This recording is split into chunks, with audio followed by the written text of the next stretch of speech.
Greetings from Kansas City. This is Renee Benson, and you are listening to and watching The AV Life. Hi, this is Nancy Blanchard, and you are listening to and watching The AV Life. This is Murphy Daly, AV veteran, and I'm coming from Los Angeles. You're joining us for the AV Life podcast. Hi, this is James, writer for the AV, higheredav.com, IT and AV column. You are watching and listening to the AV Life. And I'm your host, Tim Van Wert from Rutgers University and in the state of New Jersey, where it's not freezing cold. And I actually have green grass today. So it's great to actually have some nice weather. And you are watching and listening to the AV Life. And so welcome everybody. This has been, it's been a good week, I have to say. So yeah, like I said, I have had beautiful weather. I'll say beautiful just based on what we've had over the last couple months. But so yeah, I got to see green grass today. I was very happy about that. It's we're getting closer to spring. And it's a good feeling right now. So how are we all doing, crew? How's everyone doing tonight? Hey, it was 72 degrees today here. And so we got green grass going on here too. So I'm happy. There you go. Wow, Yeah. You were warmer than California. San Jose, 68. Yeah, and 2 weeks ago it was negative 34. So we're very happy for the climate change. Wow. Yeah. You folks in California had it pretty good for a while. So now James, how about South Jersey? Because I know you're basically like a different state from me anyhow. So Yeah, we're pretty good actually. Weather was about 50 degrees today. It was very nice. Sunny, it's right. yeah. It's bad when I have to plan for like unloading vans and stuff like that based on the weather report, because that's just what it's been lately. Like I got stuff sitting in a van that's been in there for like a couple weeks, but we haven't wanted to go outside to do anything with it because it's just been too damn cold. So next week, when it looks like we're getting 50s and 60s, it's like, yes, we're going to go clear out the vans. We're going to get things done. It's like, it's spring cleaning. It's great.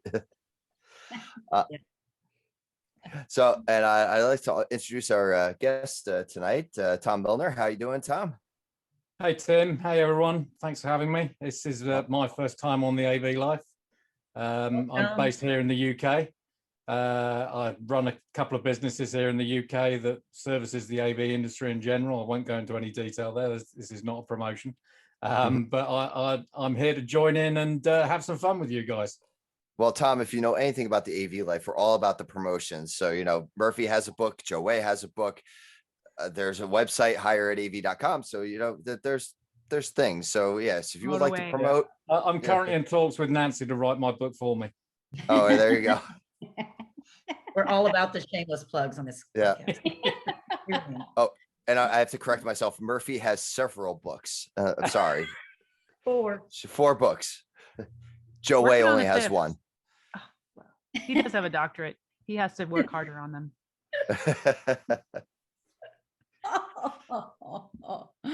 Well, that's what he gets. He's not here to defend himself this time. So, Tom, this is where we bash Joe. Yeah. I have no problem bashing Joe. I was only doing that the other night on Twitter. So yeah, We're really good. I'm sure at he it. deserves it. I'm sure he deserves it. Well, he said tentative, so this is what he gets. I was kind of hoping he was going to be here, but he's not here. So but I will, because it affects me, I will promote the website higheredav.com. So Yeah. Please go there, find all of our videos, James's article, Joe Way's podcast, and a bunch of also great material out there. And check out our sponsors while you're there as well. So there you go. There's the plug. So thank you for joining us tonight, Tom. We really appreciate you being here. Yeah, so tonight we're gonna dive in. We're gonna do some firing range articles tonight. We've kind of slacked off. Well, I shouldn't say slacked off. We've made the decision to focus. It was a ceasefire because of better conversations that were happening. Because the last couple of weeks, the content has just been amazing. I'm biased, but I think it's amazing that we've had out there. So we wanted to make sure we focused on that. So now, you know what, this month, and we're not getting into it, but because we're a year for COVID now, we're not going to talk about COVID. So we're going to talk about firing range, and we're going to talk about, have fun with that sort of stuff. Although I think the articles actually do kind of lean towards COVID a little bit, but You have to take a drink every around. time you say the word COVID. Oh, No, whoa. Oopsie, I accidentally said it. maybe that's what we should do. That's what we should do next week for Oh, the yeah. if we do a St. Patrick's Day episode. Yeah, it's just Oh, boy. Ooh. but we will start with the PM minute. So I'm going to hand it off to Murphy and take it away. All right. I'm going to reference one of my favorite books, The Art of Possibilities by Rosamund Stone Zander and Benjamin Zander. And they talk about always remember rule number 6. I think that project management could really use rule number 6. And I think it's also good for our topic today. Rule number 6. You ready? You might want to write it down. Don't take yourself too seriously.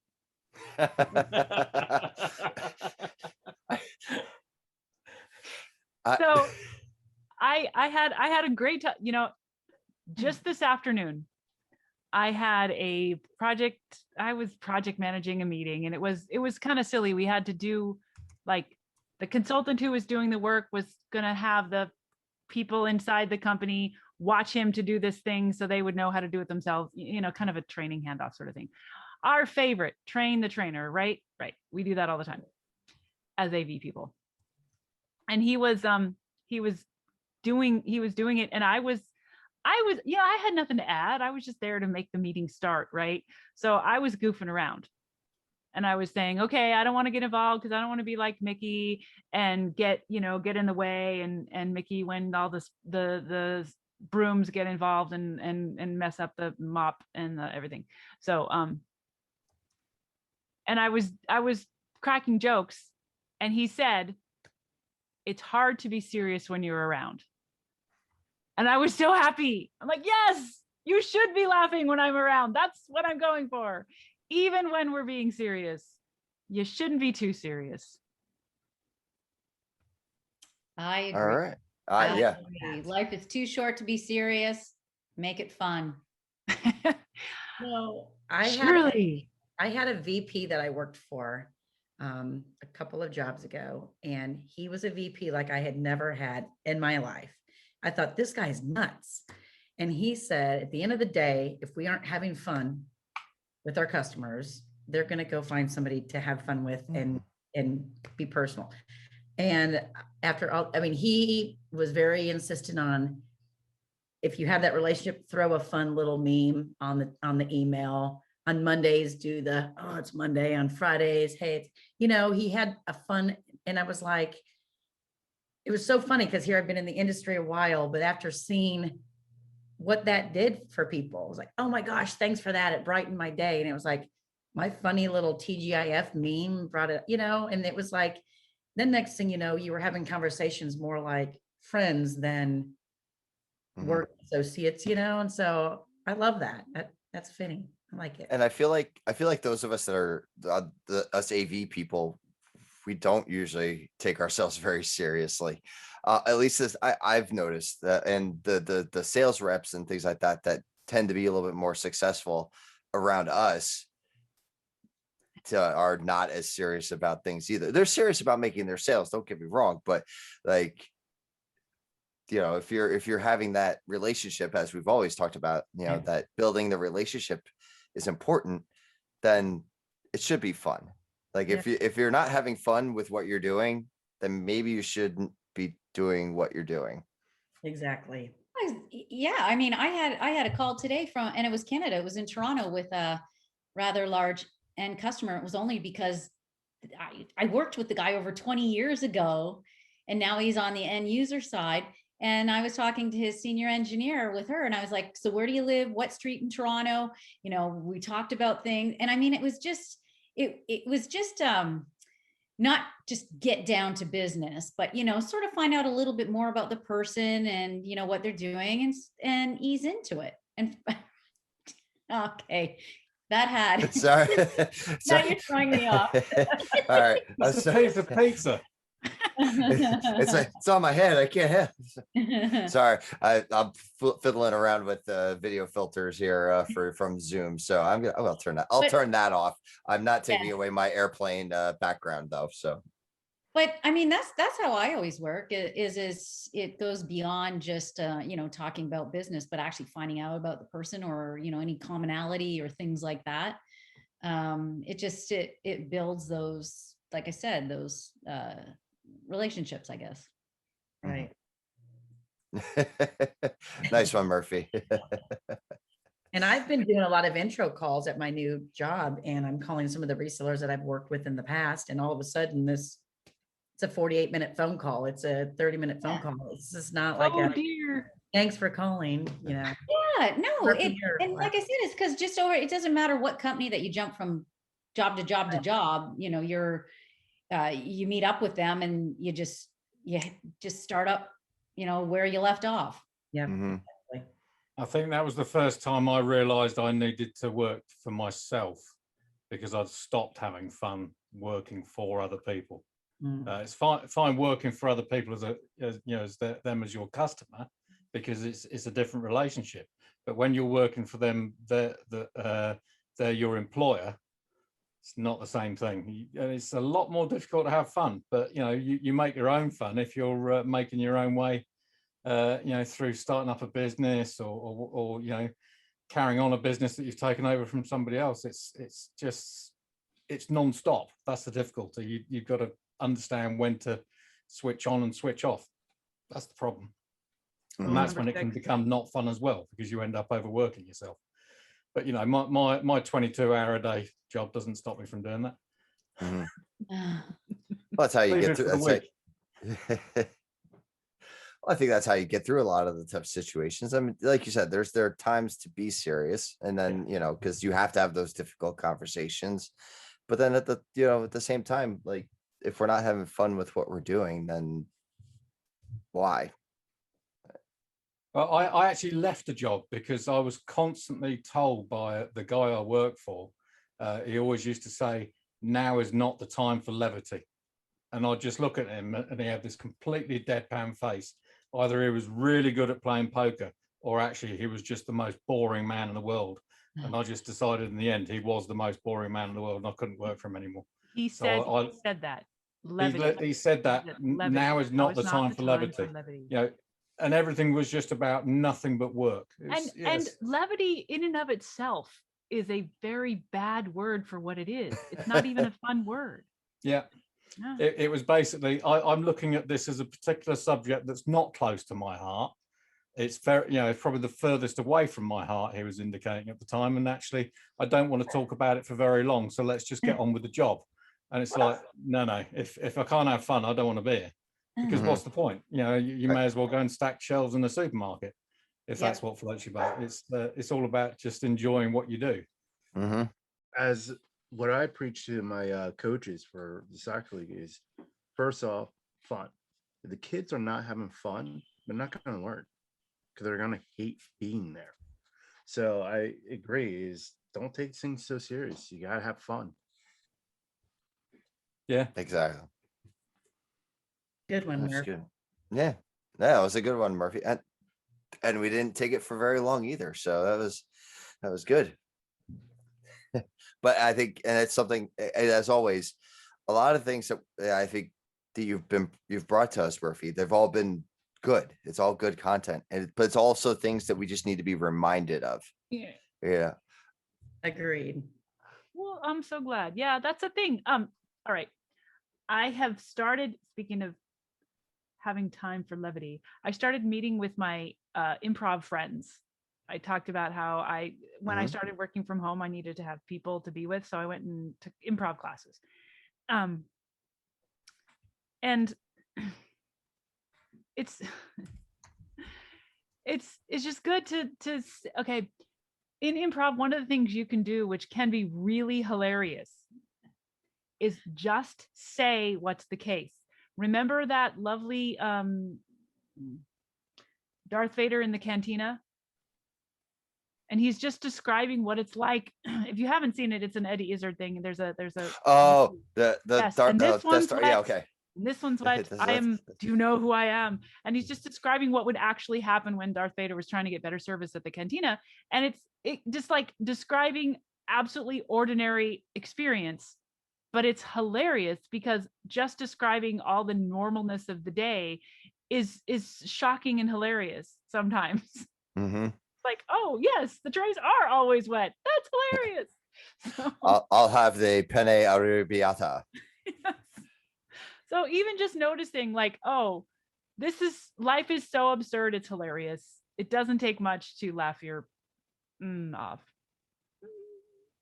I think we've been okay if you let that go, Murphy, but you know, it's your Yeah, laugh call. laugh your ass off, guys. There you go.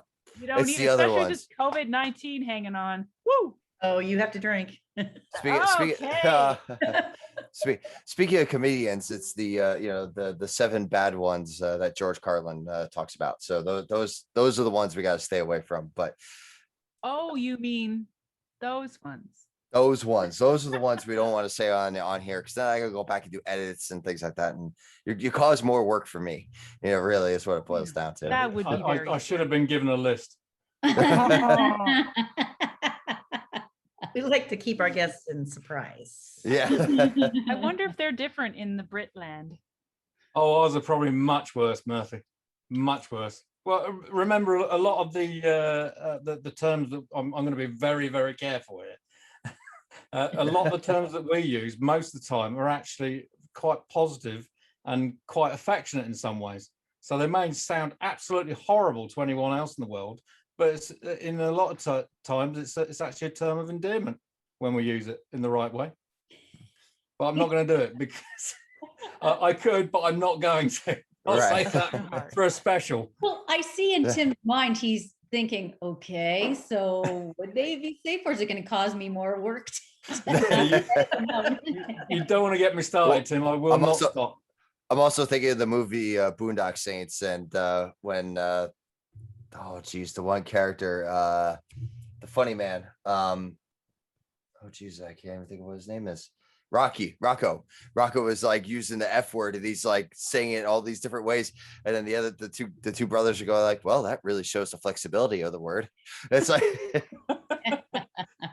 it's like that's what I'm thinking. I'm like, well, yeah, there's some words that could be more endearing than others, you know. Oh. So yeah. Oh, I actually just read a book, 7 Dirty Words, The Life and Crimes of George Carlin. So I do remember them, but I will refrain from mentioning them. And it was really interesting because it was talking about how he was like finding his way towards fame, and he started out as a DJ, and then he had an comedy album named AM FM, because way back in the beginning of time, FM radio was like the cool radio. I didn't even know that was a thing. I'm like, oh wow. And you know what's the cool radio now? Podcasts. Hmm. So what can we get away with now? I'm It gonna- Well, I depends do- what your audience wants, doesn't it? Yeah. I guess, yeah. So we're the cool, we're the hip, we're the hanging loose, we're the edgy. Okay. Renee, is to make a comment, you should go YouTube the routine that comes along with it, and he just rattles them off like, and then he explains all of them. Like, so we're talking about George Carlin's in the 7 Dirty Words. So Oh, it's waiting on my screen. So when we're done recording, I'm looking at going, oh. Because he was fighting hypocrisy, and he had to go to court to fight hypocrisy. So yeah, let's not have hypocrisy. Hypocrisy is definitely not rule number 6. Definitely. Yeah. I've just read the item on Google, and literally you've obliterated most of the proper English language. well, they say we haven't spoken it here in America for years, so you know, Yeah. it's like I could learn you. Although I did. I could turn you in a few minutes. all right. So all right, well, on that note, let's turn our sights, as it were, to the firing range. And unfortunately, we don't have Kim here tonight. Renee, you want to take a crack at it? Pew pew. There you go. Yay. Yeah, that worked. Do Kim well. Good. Yes, Good. Kim would be proud. Yeah. So we're gonna. So if for those who are either if you're new to the AV life, or if you've kind of fallen off of catching up with us for a couple of weeks or something like that. So basically, this is we're gonna go through some articles. We're gonna take the rest of the episode and just do this. We're making up for some lost time, have some fun.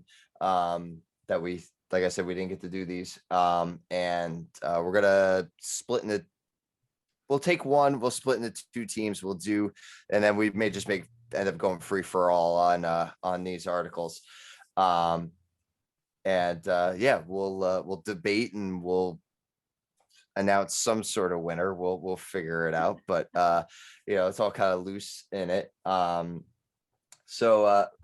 Unfortunately, Kim couldn't be with us tonight, but she did come up with these articles that we are going to be debating tonight.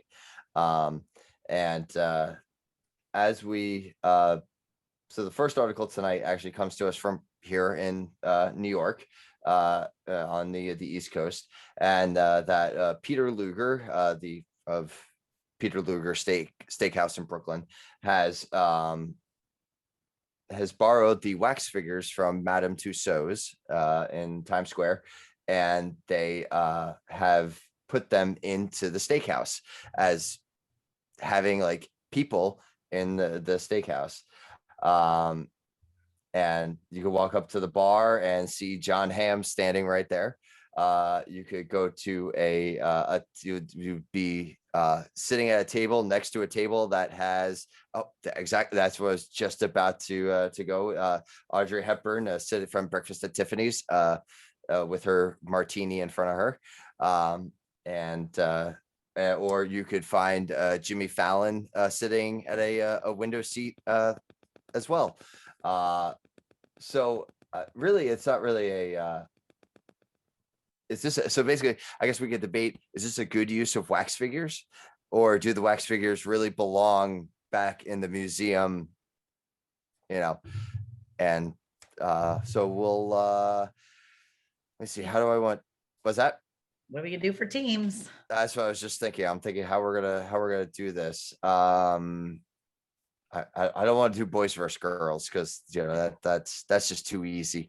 So what I will do though. Each side, just pick who's on the row. There's two rows of three. Well then, all right then. For me, that's so it's me, Renee, and Murphy. So if that's my column going down, and then I mean James. What I'm seeing for you is James, Tom, and Nancy. Yeah, Does that work? Yeah. Okay, done. All right. Well, since I went based on my screen, James, what would you like? Would you like to you want to pick your for or against? What do you think, Tom? You're the guest. For having in there or against? I would say 4. Okay, we're for. Okay. Okay. Do you want me to start? Sure. Sure. Go ahead. Go ahead. Yeah. And we'll go quick- back. We'll go back and forth, and Yeah, we'll but so. Just a quick show of hands. Who's actually been to Peter Luger's? I've been. No, I've been to Madame. Seriously, the only I've been to one? Madame Tussauds. So I'm the British guy is the only guy that's been to Peter Luger's. That's why Okay, we had you tonight. Okay, this is perfect. This is perfect. If you've never been to Peter Luger's, it's obviously a very old, and I think it's 130 years old. So it's quite a well-known local institution. Forgive me, I forget whereabouts around New York it is. It's all New York to me. Brooklyn. New York. Brooklyn, there you go. Yeah. It's lots of families go there. When I visited there, must be 4 years ago now, maybe 5. We were all quite excited, because we'd heard these big things about Peter Luger, and we got inside, and quite honestly, it was a bit of a letdown.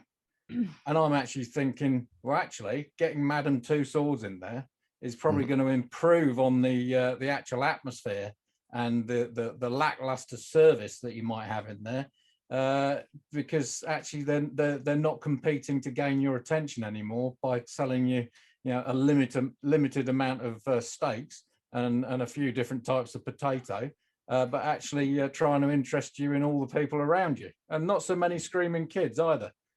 All right. Not that Nice I've got to know. anything against screaming kids. Would you have screaming kids with the price though? I don't think so with those sort of old world steakhouse places. But Oh, the Peter Luger's is very much a family restaurant, very much. Is it? But I don't mean like a what's the Red Gallagher's? Lobster or something like that. No, Oh. no, Gallagher's is not a family restaurant at all, in my opinion. No, but that's Gallagher's- I was referring to that as the opposite of a Yeah. family. Yeah. Yeah, so Gallagher's, yeah, you're right, is definitely the opposite of Peter Luger's. But Peter Luger's, I mean, literally, we saw 4, 5, 6 member families queuing to get in on the night that we went there. So if you can imagine that instead of those families, they've actually been replaced, for social distancing purposes with these Madame Tussauds waxworks. What a fantastic idea! What a great promotion for Madame Tussauds, because obviously a lot of people haven't gone out to see something like Tussauds in a while because they can't. So it's a great promotion for both. It's a good amount of publicity for Peter Luger's. I just wouldn't recommend going there. All right. As the only guy who's been there. All right, Renee or Murphy, do either one of you, Renee? All right. So I've attended the wax museums and that's, it's still creepy. I don't want to stare at, if I want to go to a wax museum, I'm going to go to a wax museum. If I want to have a nice, big, fat, juicy steak and tater and enjoy my family for dinner, I don't want to stare at a piece of wax. And Tom just said, it's a family restaurant. What if you scare the heck out of my kids? And my grandkids? Anything could happen to those. But I also, you have a sense of feeling of social distancing that we've had over the last year with this situation. And I think I would feel kind of like I'm not socially distanced like I should be with an empty table. Like when you go to a restaurant and you have an empty table, you feel like, okay, they're doing their part to keep, but with this fake man and woman sitting there with their fake drinks and fake food, I would feel like, man, we're really crammed into this restaurant. And I don't think Grandma would like that. Oh, we brought in Grandma. All right, bringing in Grandma. Sorry, Joe's not here, so. You're Well, filling in for everyone. someone's got to keep Grandma all the in dudes. mind. She'd be not happy about the wax. That's all I'm saying. Ew. All right, so okay, so go back over to James and you guys. Nancy, you good? Or you want me to go? I can if you want. I don't know. When I read the article, I thought it was a brilliant idea. It's something different instead of having like the yellow tape that says do not cross, or as you said, it's just empty and plain. You've got something there. You can look at it, you can laugh, maybe it's your favorite actor. You can look at it to see, how that's probably about the closest you're going to get to the real thing anyways. So, but and they said it was for a limited time, and then now that the museum's is open, then they'll go back. But maybe it'll draw more of a crowd in there just out of curiosity, and now that the restaurants are up and running. So I think it's a neat idea. I really do. I don't know about your background though, Tom. Well, it's Giuliani's a waxwork, but Rudy's actually melting, as you can see there. Yeah. So, but I agree. I think it's a neat idea. And it would draw Alright. attention, more business. Okay, Work with him. Murphy, or do you need time? Okay. So get your drinks ready. There are new variants popping up. And you want to go look at this zombie-like individual. I'm not a person who knows famous people by sight. I barely know my own family by sight because I just look at I'm a reader. I look at words and on text, right? So these people, I don't know who these people are. I look over there and go, there's these creepy people staring at me. What happened to them? Are they going to, there's zombies. It's the zombie apocalypse happening in this restaurant when I'm trying to eat some meat. Okay. Meat, which was once alive and I'm still alive. And there are these other things which are neither meat nor alive, but maybe they were once. I don't know. It's very creepy. So I'm saying that's just one of a picture of the future that may or may not be here right now that I don't need. Okay. All right. Bad idea. All right, James. All right. So I think this is a great idea because it fills a restaurant. Like Nancy and Tom were saying, do you really want a red tape next to the seat you're sitting in that's vacant saying you can't sit there? I mean, that puts us in a isolated mindset, sitting there like, oh, we got to sit in this seat all by ourselves, have nobody near us.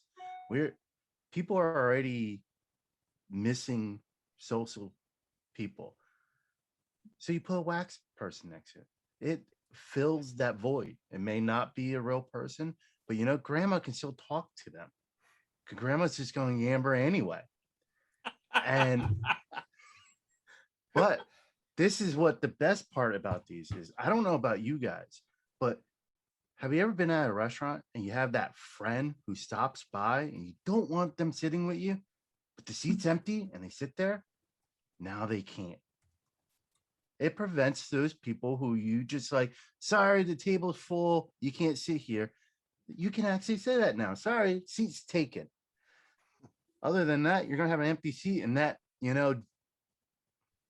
John Smith is going to sit next to you and he's going to talk your ear off when you just want to eat a peaceful meal with your quiet wax figure. And again, give somebody that grandma can talk to. That's what I was gonna say. Grandma would sit down and have a great conversation. There'd be no talk back or anything. Yep.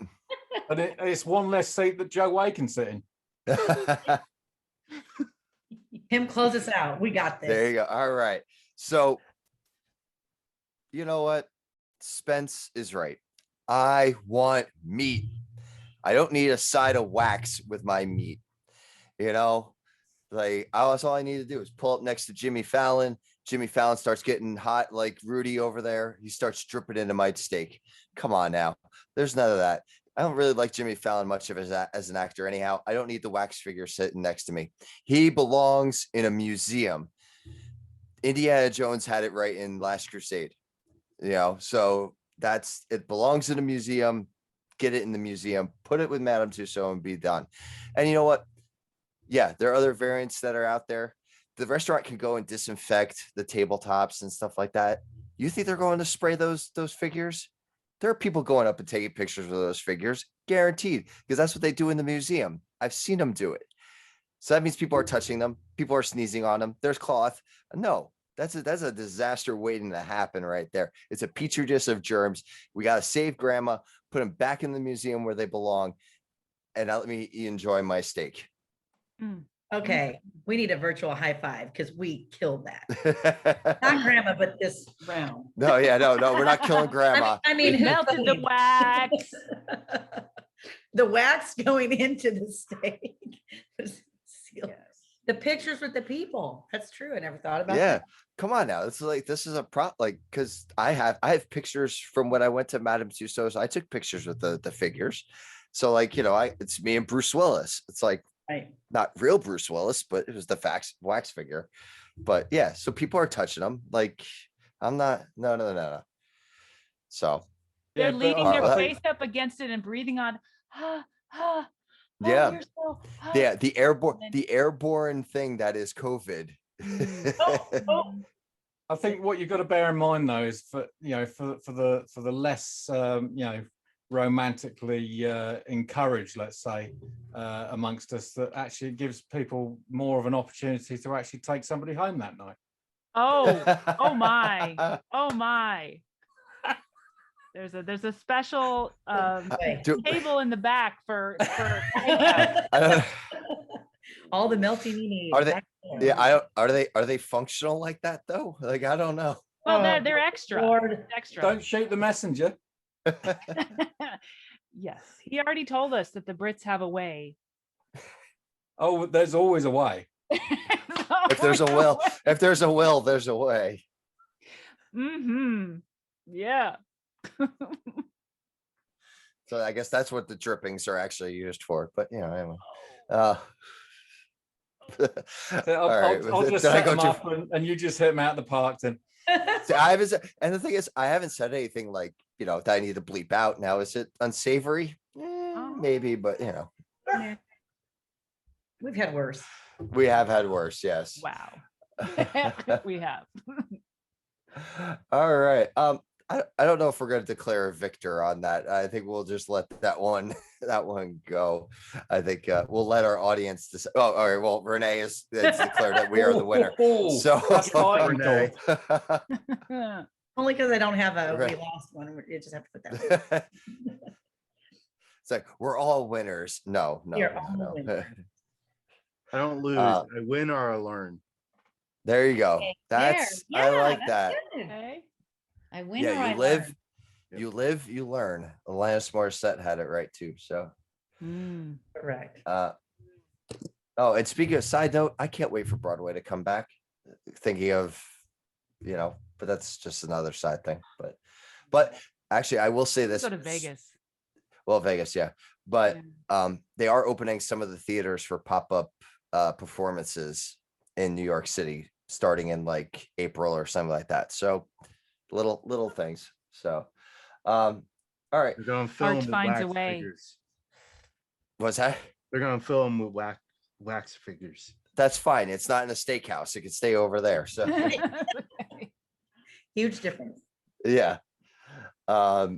Okay. So moving from a very lighthearted topic like that, going into a little bit more of a darker, more, I guess, possible realist dystopian nightmare, as the article puts it here. And I'm not going to go into huge details with this, but the article is basically suggesting that there is a possibility that we could have immunity passports for travel, to make sure that, we have our vaccines and, that we're not spreading the disease and the things that come along with it. I think I'm going to leave this one just open for general debate. So we'll just kind of all take aim at it and where we stand with it. So I will leave it open to whoever wants to kick off first with this. Oh boy.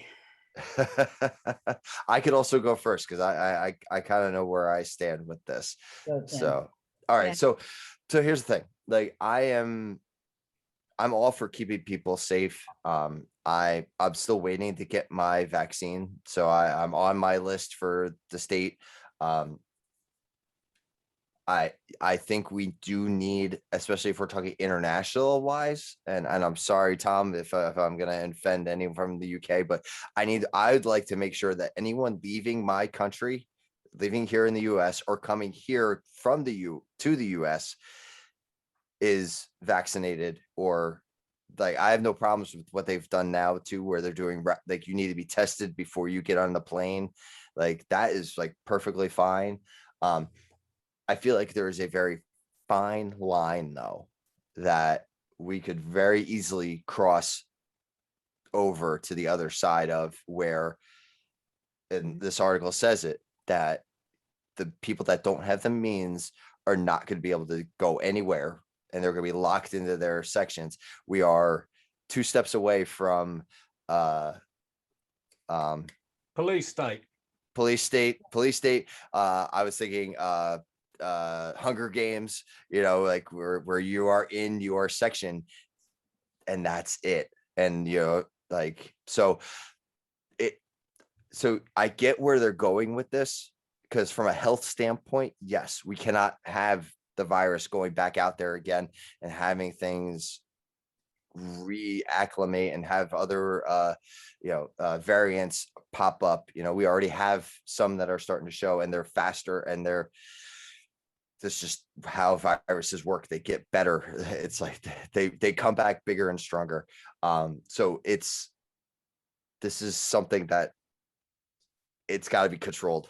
So I have an opinion, but it's not strongly in one way that it has to be regulated is really what it boils down to for me. Well, I think we talked about it a little last week, but I think that how far out are we that this is even realistic? I mean, as a 40-ish, closer to 50, person that doesn't have any underlying health conditions, I have no clue when, and I'm working from home, so I'm not in a school working or on the front lines anywhere. I have no idea when I'm going to be eligible for a vaccine. And I'm not stressing about it because I am at home and I want the older folks and the people like y'all that are on the front lines with students and faculty and all that. I want y'all to get it first. But how far along down the road are we going to be before the inner cities or people like me who don't have any health conditions are able to get that? You can't, I guess I'm not going to be able to travel if I don't have that, but I don't have access to the vaccine. So that's not really fair yet, right? I'm carrying the antibodies, but there isn't a card that I carry for the antibodies.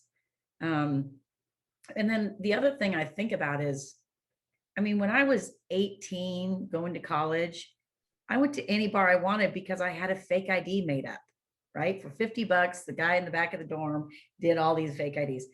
How far out are we on false immunization cards and fake ID cards and somebody slipping somebody a hundy at the clinic and making me a card?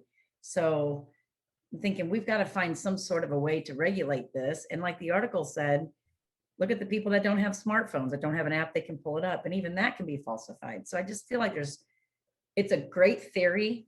And what you're saying, Tim, is accurate. And the people coming into the US, I hope that they're safe. And I hope that if I go to ICE, that I'm safe going there.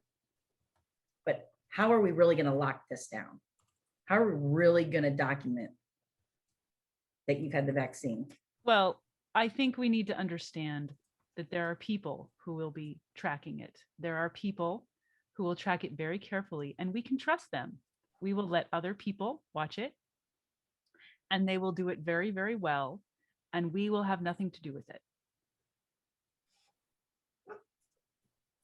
I think the interesting thing is, though, is that, you've got all those conspiracy theorists out there who, assume that having a vaccination is going to insert some kind of chip into you that tracks you anyway.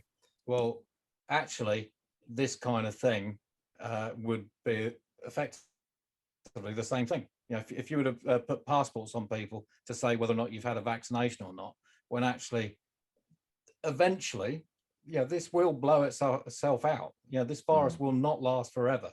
So why do you want to track people? Because you want to have control of people. Technically, it probably will last forever, but it won't have the same swell that it's having right now. It won't have the same effect. It won't have the same virulence. Right. And you know what? We're being tracked already. We have our cell phones. Absolutely. Everybody, if you carry a cell phone of any type, you're already being tracked. They know where you are. So until you turn it off when you're on the plane. Well, yeah. And then they find you again when you turn it on when you touch down. Yeah. But people are always concerned, cameras in the world. Well, it's the same thing. If people don't think that they've actually been viewed on cameras 1,000 times before they even, when they leave their house before they get to work, they're mad because they are. Whether it's face tracking or not, that's up to the NSA and whoever else is controlling it. You are tracked. You are tracked, whichever way you want to think of it. But this is probably a step too far. It's probably against the civil liberties of everyone, and no one should be stopped from going anywhere. Is our British person talking to us about civil liberties? Absolutely. We ran the empire once. We used to be ruled by you, right? Ungrateful colonials. Well, here's the thing. We all, as collectively, when this first came out, they said, stay home. And the first timeline was 2 weeks. Stay home for 2 weeks to flatten the curve. And everyone went, okay, this looks really scary. And it seems like it's the best thing to do. So we all agreed to it because No, all the sensible ones amongst us agreed to it, Murphy. Mhm. okay, The a less few sensible did ones not. didn't change anything. They A didn't large change their portion- spots at all. What? They didn't change the spots at all. Yeah, when you had these, super self-privileged people walk around supermarkets saying, "I don't have to wear a mask." It wasn't. Haven't got to them yet. That's Yeah, but the thing it's too. the same thing. But the majority unless- of us decided, the majority of people in America were like, okay, that's what we'll do, out of fear and concern for other people,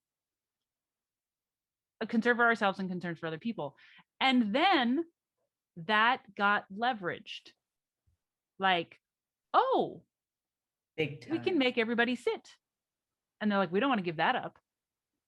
So then there was like a moment of power for people who seek power to use this as a lever for whatever they wanted. 1000%. So, Thank you for saying that. so looking at the background that Renee has, only one thing comes to mind. I really dislike going this way, but that reminds me of a punch card. I know I'm probably the youngest one here, but I still know what a punch card is. You know what was used, who used punch cards very heavily? The Germans during the Holocaust. They tracked everything using punch cards. There's actually a pretty good book. I have not finished it. It's actually called IBM and the Holocaust. Very good, detailed book about how IBM has helped out because of the punch card machines. That's what this is almost coming down to. It is a card giving a government official, the government, your data so they can start herding you into certain areas. And like the article said, the people who are less privileged, less resource, aren't getting these cards. So then they're not getting hurt. They might get herded into a different area. And this is just a way for the power, like Murphy and Renee talked about, people who want power to continue to have power over people by making you fill out these and saying, yes, you can go this way. No, you can't go this way. Just because of a vaccine that they say does this or does that. Because what's going to be next? Are they going to say, okay, now we have this whole thing in place. We got the vaccine for COVID. Well, you know what? Let's actually throw the flu vaccine on there too. So if you don't have the flu vaccine, now you can't travel. Oh, you know what? Let's throw the measles on there. Let's throw this on there. Let's throw that on there. And now you're really Your freedom is controlling the Mhm. people. Well, I don't know It's who brought it interesting. up last week, but it was either Spence or James about hearing that we're not sure how long this vaccine is even good for. You might have to have a booster in 3 months. You might have to have it every Mhm. year. Do you have to have a new punch card every year if you have to have a booster every year, or is it 3 months? I think that the bad thing is there's so much unknown. And of course, we have to just go through time to figure it out.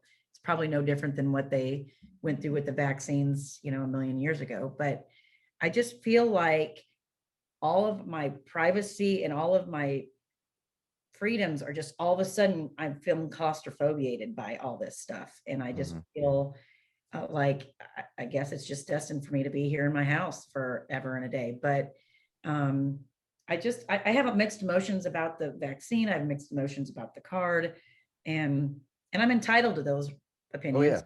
I'm not forcing it down anybody's throat. I just have my own opinion and I value everybody else's opinion. I have a hard time when the government is going to come in and go, this is what you're going to do. Welcome to America. You're free, but Actually- here's what you're going to do. And here's where you can get. We're going to limit your freedom. We're going to tell you what you're allowed to do. And I we've agree with that. spent 12 months experiencing that. Yeah. And people are ready to get back out. it's been very tragic with the people that we've lost. I've had some in my life too. But I cannot fathom that we can continue doing this much longer. There's too many people without work, relying on the government to cut more checks. And like, we can't keep doing this. We have to get some sort, and I hate the new normal, whatever, some sort of normalcy back out there. There has to be a path towards individuals taking charge of their own destiny. Mhm. That is being taken away.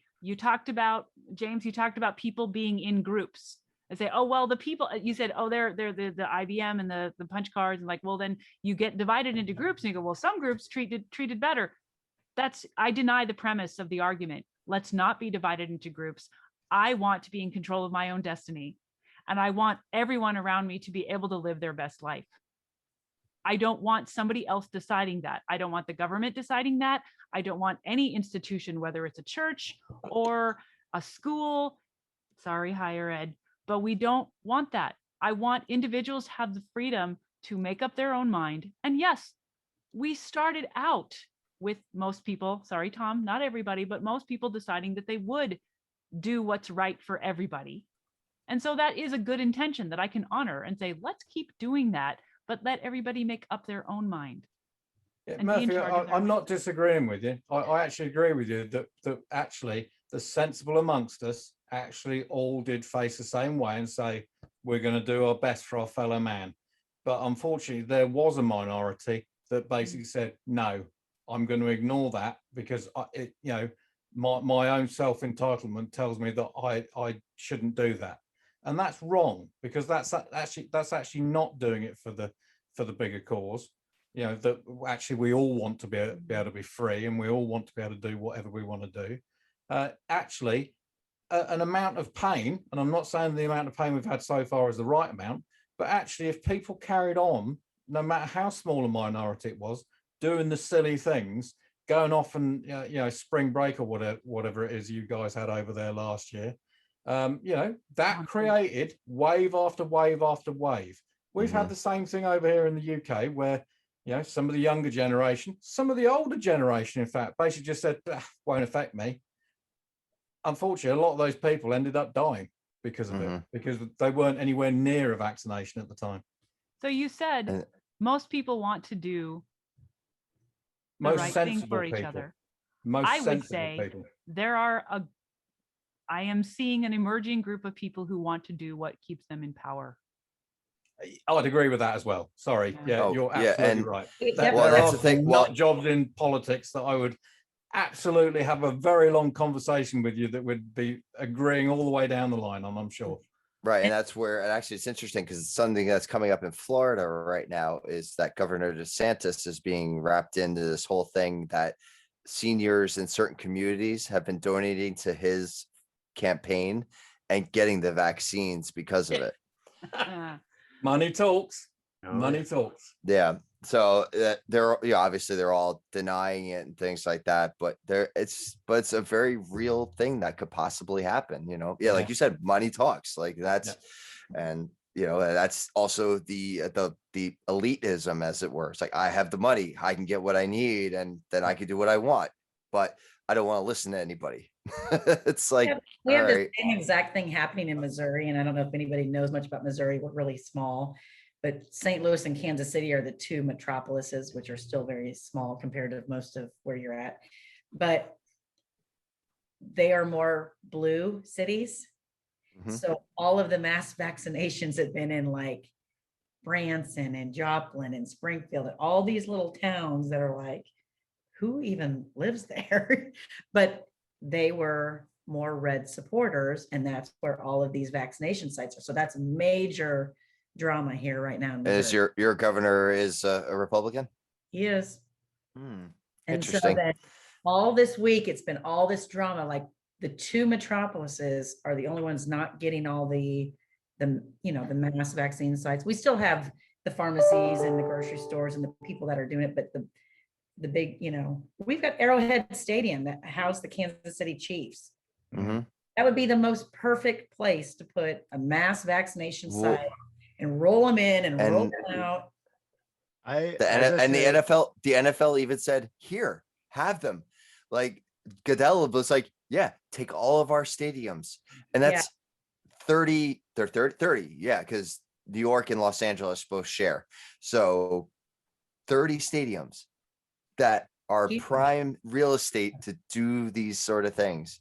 So- And as Yeah. we've talked And- about in the past, is I felt this whole rollout of the vaccine has been a money grab and done political and not in the best interest of the society. Because really, I mean, we have organizations like FEMA, the Red Cross, we have National Guards. These organizations are designed for mass rollouts, for hurricanes, for tornadoes, floods. They roll out and take care of mass people. And what are we doing? We're putting vaccines in the pharmacies of Walgreens and Walmart, but we're And not giving Publix, national Publix Guard- bloody supermarkets. Yeah, I mean, you know, for God's sakes. no, this should be in the hands of FEMA, the Red Cross, National Guards. They should be rolling this out. And Yeah, well, and and look- it's to bring up another location that has done well with that was in Arizona at University of Phoenix Stadium. And they partnered with the National Guard. Yeah, I think, And yeah, they have a drive-through system.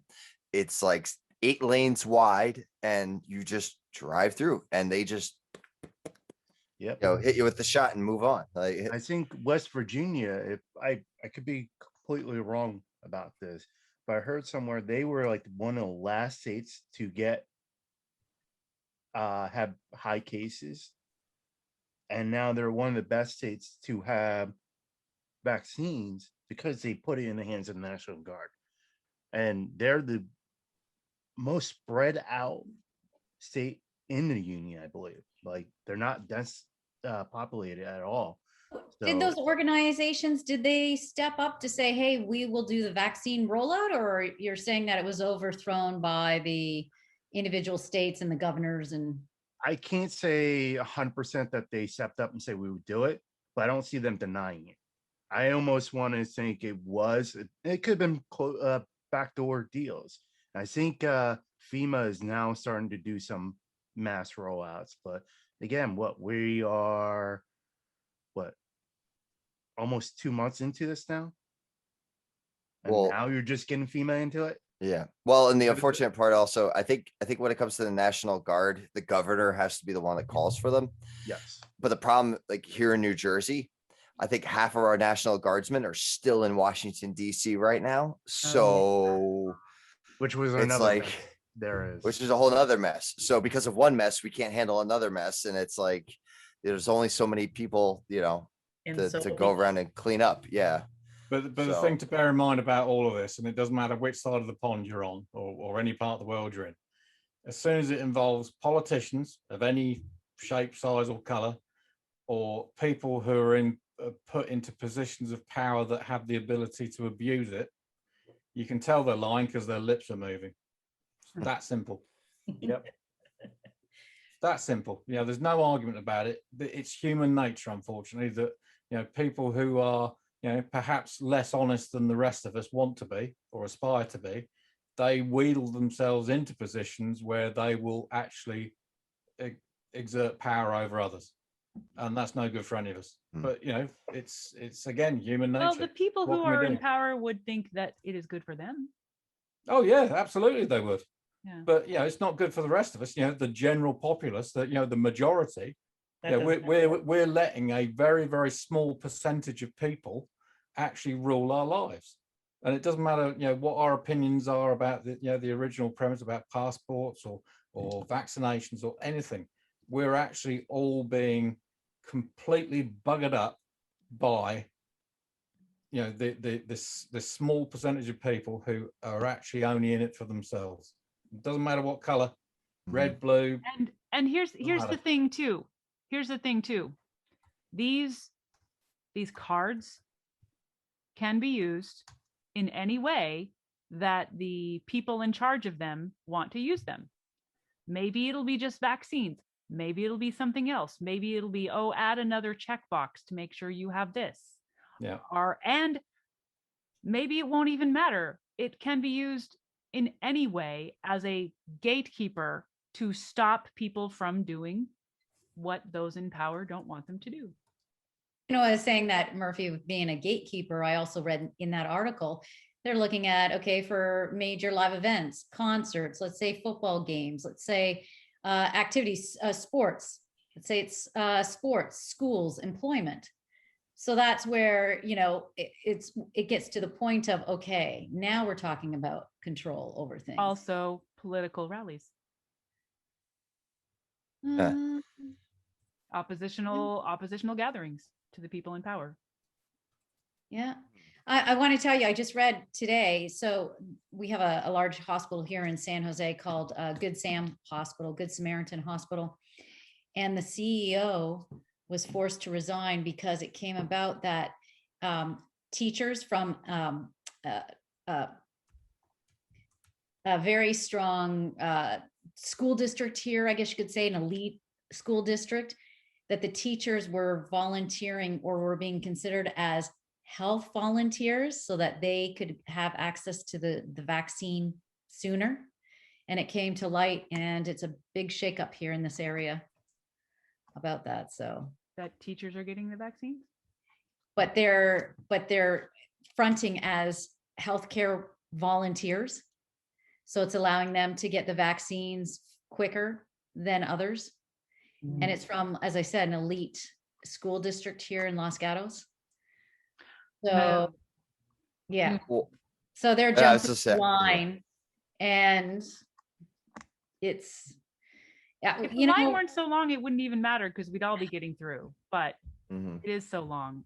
And But it is we have like now the grocery store pharmacies and the I don't think it's CVS. I think it's Well, Walgreens. Might have those even backwards. Costco, it was mentioned about Costco too. But I don't understand how people are like, because I've got girlfriends that are in their mid 40s, no health conditions. You get on their website as soon as the appointments open up, and they're like, oh, hurry up. You know, it filled up in 10 minutes yesterday. Well, how are you allowing these people to get on there when we still have seniors and 65 plus and my girlfriend with MS who can't get on the line?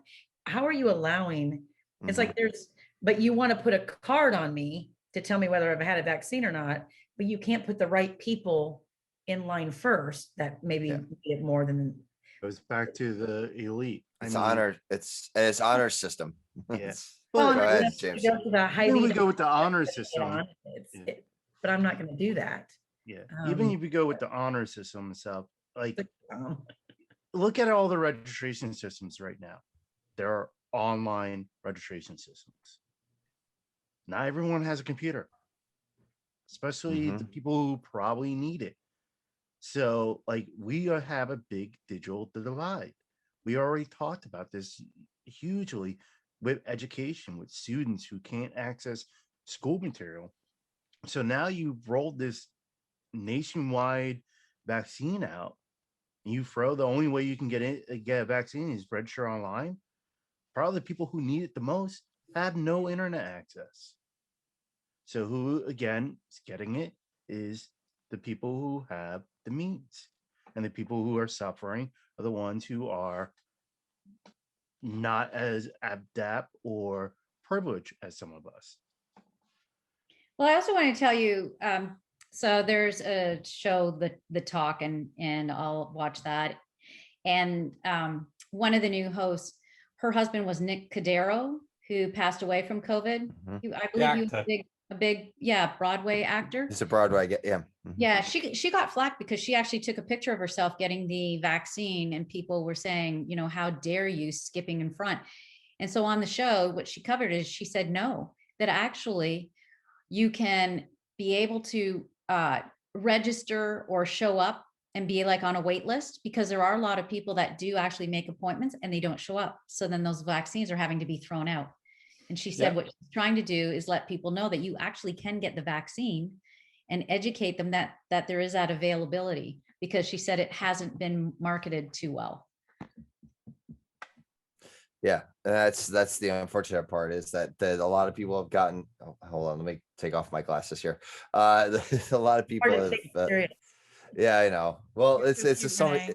Well, as I say, we've this is going back to the PM minute. You know, we're not taking ourselves too seriously here, but um, yeah, where was I going? Oh yeah, so yeah, it's a lot about the honor system. It's a lot about things that people don't know about how the system is actually set up. You know, it's like you look at like some of the listings that are given out by the governor of like different states, and it's like, oh, you could register if you're in this in category, and they're very general categories, but then they'll release something like a month later and it gives details on what those categories actually mean. And you look at it and go, oh, well, I qualified for that one, or I would have qualified for that one if I had had more information. So sometimes they're too broad, sometimes they're not broad enough. And it's, yeah. So, I mean, I registered for mine with the state of New Jersey. I'm waiting, you know, I do qualify at this point. So I'm just, you know, Yeah, twiddling my thumbs. Do you have haven't an done option that. of what manufacturer you Nope. want to? No. No. No. See, I haven't registered on the state platform yet, but I have looked at there's another one at the convention center in Atlantic City Mhm. for Atlantic Care. You can go on and register, but you have to get the way they're doing it is you on Tuesdays at 3 p.m., Thursdays at 6 p.m., Saturdays at 9 a.m., I think, is when the queue opens up. And the way I understand it is you get randomly put into the queue, and they have so many appointments that are open. And once your number comes in up, you have a half hour to go in and make an appointment, and then it goes to the next number. So Interesting. I tried it on Tuesday and I didn't get in. And I tried it tonight, I didn't get in. So I'm not sure. But again, there are only like 3,800 uh appointments available, or like today was 2,800 appointment available. So they're very limited to get in. But again, they're not asking any details. They're not asking, am I 65 or older? Mhm. Just I have a computer. I have access to the internet. In Yeah. fact, the way I understood it is it's a random device. So if you take multiple devices and you go onto it, one device may get a lower number than another device. So Yeah. if you have someone who has 3, 4, 5 devices in the house, they all load up the site, they may get a low number. Yeah, but I still think that kind of concerned me after that episode, that show, how many vaccines are being wasted and thrown out because people haven't shown up. Well, the Yeah. interesting one is the Johnson and Johnson one, isn't it? Because it doesn't actually Mhm. have to be in the same conditions as the Pfizer one. Right. You know, it can actually be stored at much higher temperatures than the Pfizer one, and Mhm. it will actually keep For for the- longer as well. For the people who are interested in maintaining control, they would not be interested in letting everyone know that there are these extra vaccines. Mhm. This falls into line with that same thrust of emphasis. Like, let's make sure that more control is maintained. So Oh, yeah, let's 'cause I've not heard- let the vaccines go out. I've heard of stories that like people have gotten phone calls saying, "Hey, we have leftover vaccine. Like, Yeah. come and get it." It's like, Yeah, so now it's like I know somebody who knows somebody who gets me Yep. the vaccine. Like, my girlfriend's daughter is a nurse at the hospital, and she called her one night and she said, we have 12 hours and I have 4 left. Like, do you and dad want to come up and get them? And of course, her husband's like, I don't want that shot. So she texted several of us and said, we got like 3 hours. We got to get up there. And it was all about word of mouth, Yep. mhm. you know, and now they got their shots, and none of them are in the 60s. None of them have any health conditions. And it was at the hospital where I'm sure there are people on some floor somewhere in that hospital that could have used that shot. Yeah. So it's weird. It is about who you know. And it's just that to me Well, is if it weren't so, why are we making barriers to distributing this? Like, well, it's so precious. We can only give it to a few. Stop making barriers. Stick them in the arms. Go, go, go. That's what I've you said this think would. before. Line it Yeah. up. Go, Goes go. back to what we were talking about earlier, Murph. Yep, that's the way it should be. It should just be like, okay, let's just, if it's section by section, even if it's a matter of like going door to door or whatever, whatever Sure, the yeah. easiest And I thing. mean, try to aim for the ones that need it most, but if they're Yeah. not there, Move on. don't let it go to waste, because some of them Mhm. are. I mean, Yeah. think about, we already have a system in place to get people who are immobile to the polls to vote. Yeah. Why aren't we using that system to get W- vaccines? Well, and you know what is funny that the target, not funny, but unfortunate, but the target audience that they want to get these shots to are the like the elderly. They want the older people to get it. Well, there are old elderly people who can't leave their house. Yep. Like And probably and- have the least access to the internet as well to book it. easily. exactly. Yeah. But And you, no you smartphones. Yeah, no, nothing, you know. right, you know, like so get that, you have to go, you're gonna have to go to them. Like they're not gonna be able to get to you. Yes, they're home, so they're a little safer, but some of those people that are homebound also have aides who are coming from other places, like they're nurses and stuff like that. So like there's exposure no matter what. So get them covered. So have none of you guys actually had any vaccine yet? Or Mm-mm. No, yeah. Murphy- Murph did. Murphys, yeah. right, I've had it here in the UK. I've got my second vaccination 25th of April. Oh, good. I didn't have any ill effects, didn't have any problems at all. Felt like a small bruise on the arm, nothing more. You know, no different from a flu shot. I mean, just to make a point against one of the things that James said, I think it's fairly obvious that I'm the youngest in the room. Depends if I tell the truth or not. That's a very good point, Renee. Yeah. I've heard from several that they've had side effects. My ex-manager, he said where it went down his arm, mild pain, and then his hand, it all went numb while he was sleeping. And it was like that the majority of the evening. And then the next day he had aches and pains, and then it left. Well, I've had that, but I've been stuck at home for the last 12 months, which could have generated that as well. You know, if you sleep poorly on one side or something, you can have a numb arm the next day. I couldn't tell you if I had side effects or not, in all honesty, because it didn't feel any different from any other day. All right. Well, I think we successfully tore apart that article. So good job for everybody. We're all winners on that one. Wow, that was a good discussion. That was a very That's good good. discussion. And disclaimer, none of us are medical experts. Do not. Yes, take- exactly. And Well, yeah, let's not and- get carried away. What was that, Tom? Let's not get carried away. I'm standing in front of Senor Frogs, and I can get you a very good This ain't a vaccination. Holiday Inn. It's or- called whiskey. Okay. Whiskey will cure what ails you. Yeah. Tequila Well, yeah, if you want to if we're pay talking more. about bars, Okay. I'll bring up my favorite bar. Yes, this is where I get all my healing liquor from. You know, so this is Raglan Road at Disney in Orlando. So, Favorite. yes, this is my favorite. This is my must go. But anyway, so all right, well, yeah, we could do one more, right? It's been about hour 15. We could knock out this last one, and then we'll call it a night. Yeah, I think we need to end up more a lighter note. A little bit of a lighter note. So so this article comes to us about I guess you could say the future of training in the military. And I'm sorry to say this focuses on the UK with you guys, Tom.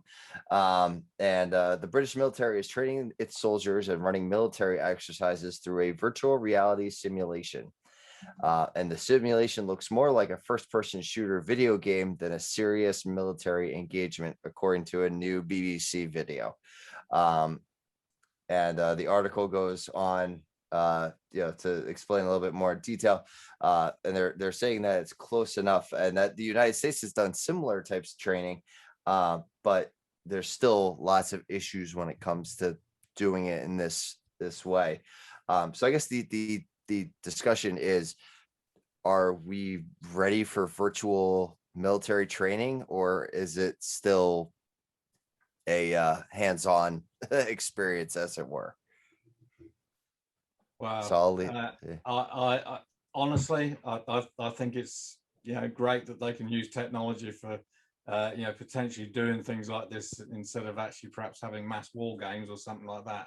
But Mhm. there's no accounting for doing stuff in the real world. There's nothing better. And personally, I can't think of anything worse than putting a VR headset on to just make me feel ill. Well, Yeah. and they're using Facebook's Oculus, so Well, then that's even worse. That's guaranteed to make you ill. So- There's a disclaimer on the box. yeah. Oh yeah, and I've used the Gen 1 Yeah. one like 2 years ago, and yeah, like it's very disorienting, and if you're not used to it, like it's So this- I know some people who have tried very, very hard to get into VR because they really want to, but they just can't. They actually say it's worse than getting seasick oh, because it takes so long to actually get out of it again after being immersed in it and being exposed to just your eyes and your ears and your brain actually trying to cope with it. So mhm, God help the young soldiers who are actually trying to do this. I mean, mhm. okay, I always know. I love using the analogy that my father used to always ask me to set the video recorder for him because he never understood how to do it. Now I look at my kids and they show me things that they're doing on their tablets that nobody's taught them how to do. They've picked up by themselves. But VR, I think, is still another step on for, let's call them specialists who really do know what they're doing and they're really geeky and that they know what they're doing. But I don't think that would apply to your general infantrymen or your, as we call them over here, the squaddies. That it's a very difficult thing to pick up on technology. And I think one of the things in the article particularly picked up on was that trying to reload a gun was nothing like actually reloading a gun. Right. That's huge. So what's the point? Right. It's like you're gonna be in the game and you got to reload, and then you try to do this, and then when you get out in the real world, it's like, wait a minute, no, this isn't how it works. That's it. And that's what they were saying in the article too, was, Mhm. like in reloading your weapons and things, it's different from using a controller. So I don't know how Yeah. effective that is. Yeah, I mean, you guys think we are in events like that, muscle memory comes into key because Yeah. split seconds is what is a difference between life and death, really, in a battle. And I do feel that a VR headset could give them a more real sense of a battlefield than doing a war games, but it's not going to give them the muscle memory. Hmm. I mean, I just know from being a goalkeeper how important a muscle memory is, because your mind wants to stop your body from doing things, but once your muscles just know how to do it, it doesn't. And I use this as an example as I'm training goalkeepers. I was a senior in high school, and we were in gym class. We were playing kickball inside. I didn't feel like playing that day, so I'm sitting on the sideline talking to my gym teacher, and all of a sudden, in the corner of my eye, I see the ball, and the next minute, I know I'm on the gym floor holding the ball like I did, like a goalie save. I didn't like it; just snapped. Like I went and did it. And I mean, you look at how many of these military people who they actually have to be careful when they come back because their muscle memories are so hence that they could actually hurt somebody who's joking around. Years ago, when I was in middle school, we had a teacher who was ex-military, and he had a student come over behind him and clap his hands. Teacher flipped the kid over and put him in a head rock. Didn't even think about it. It was just pure reaction. That's all muscle memory, which can save lives on battlefields where a video game's not going to give you that. Unfortunately, you have the downside of when they come back and they're not on a battleground. Well, I think Right. when I first read the article, the first thing I thought of when I thought of what was the first thing I did on like a simulator like that. And for me, it was driver's ed. I was, I don't know, 14, 15, whatever. And you went into the classroom and you sat in a little car and you did the things. Well, guess what? That was fine for a class. You still had to get in the car and go Yep. drive and go with the instructor and do those things. Mhm. And that was the first thing I thought of. But then I thought, okay, so as the mom of a very proud Marine, Mm. they train every Marine to be a rifleman. It doesn't matter if you're going to sit at a computer, if you're dropping the bombs, if you're fixing the jet, if you're whatever, every Marine is a rifleman.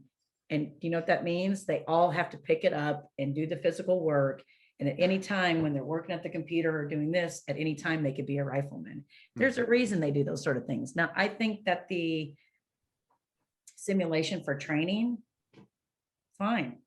Let's throw that in for a training here and a training there. But trade off for hands-on exposure to, I mean, if you want yourself protected, do you want yourself protected from somebody who can pick it up and change out that, I don't even know all the words, change out all the ammunition and all the stuff, but I just think for training purposes, maybe that's it. That's where I would leave it.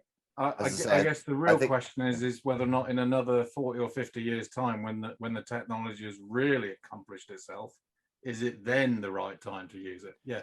Well, and Very that's what I was well. just about to say.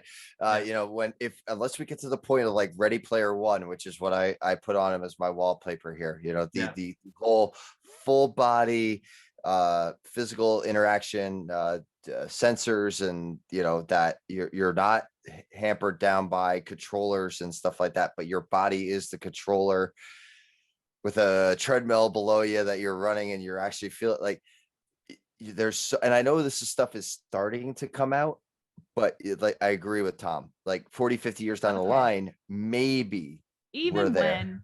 Even when we are using phasers, like on Star Trek, you have to physically lift that phaser. You have to physically hold it straight.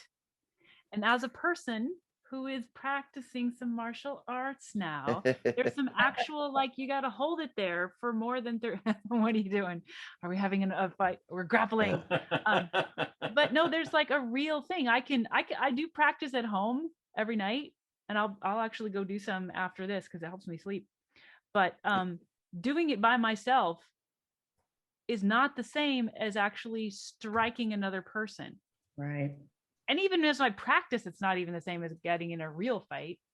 So having the real muscle, even if we get to using just laser guns, you still have to hold that lightsaber. You got to move your arm and you got to know where to shoot it. This stuff, it takes real muscles to do it.